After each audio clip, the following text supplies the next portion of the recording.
Bonjour à tous, c'est Malika d'Urban Pets. La vidéo d'aujourd'hui concerne tous ces propriétaires désespérés qui se font déboîter l'épaule lorsqu'ils sortent leur chien. Vous n'en pouvez plus de cette blague de l'entourage. C'est toi qui promènes ton chien ou c'est lui qui te promène? Ou encore le regard apitoyé des autres propriétaires canins qui vous voient être propulsés dans tous les sens par votre chien. Votre rêve, pouvoir vous arrêter quand bon vous semble, pour discuter avec une voisine ou tout simplement marcher à la même allure. Bref, qu'il ne tire pas. Ça tombe très bien parce qu'aujourd'hui, je vous donne mes 4 secrets pour y parvenir. Premier secret, la mécanique. Vous ne marchez pas assez vite pour votre chien. Je vous le dis parce que je le constate chez 99% de mes élèves. S'il marchait à notre allure, il saturerait. Un peu comme nous, quand on se balade à côté d'un ami avec des béquilles, un enfant de 2 ans qui veut prendre son temps.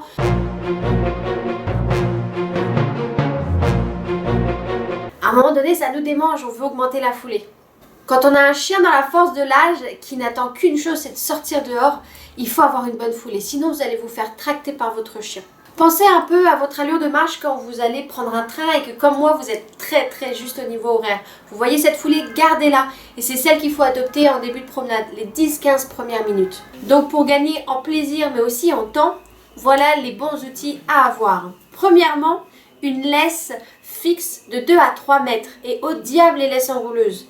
Deuxième, un harnais anti-traction de type Front Range de Roughwear ou la version moins chère qui est le Sport de chez True Love ou encore le Balance Harness de chez Blue Nine. Et troisièmement, des récompenses de haute valeur que votre chien aime beaucoup, mais des récompenses santé. Troisième secret, le renforcement positif. Quel est le moyen le plus efficace pour faire comprendre à votre chien qu'il a tout intérêt à marcher correctement? En le récompensant à chaque fois qu'il marche correctement, donc quand il ne tire pas. C'est du renforcement positif. Il comprend qu'il y gagne à marcher proche de vous parce qu'il y a des friandises qui tombent. Donc on n'attend pas que notre chien tire pour faire quelque chose. On agit avant qu'il ne tire. On récompense à chaque fois qu'il marche correctement sans tirer en laisse et pas qu'une seule fois.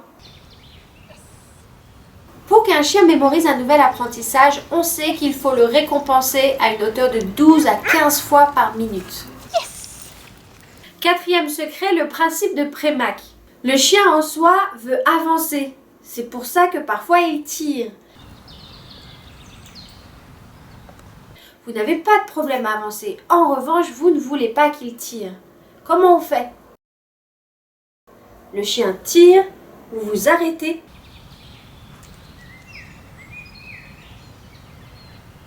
Vous attendez que le chien s'assoie, revienne vers vous, peu importe, mais que la laisse se détende.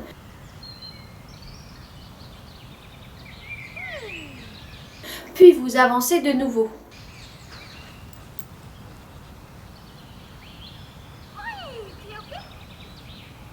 À force, le chien comprend que tirer ne lui apporte pas ce qu'il veut, c'est-à-dire avancer. Mais attention, si vous vous contentez de ne faire que cela, votre chien va tirer, vous allez vous arrêter, votre chien va tirer encore et vous allez devenir fou.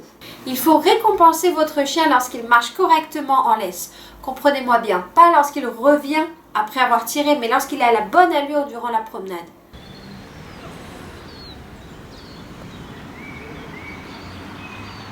À vous de jouer maintenant que vous avez les clés en main et n'hésitez surtout pas à partager vos commentaires sous cette vidéo. À très vite!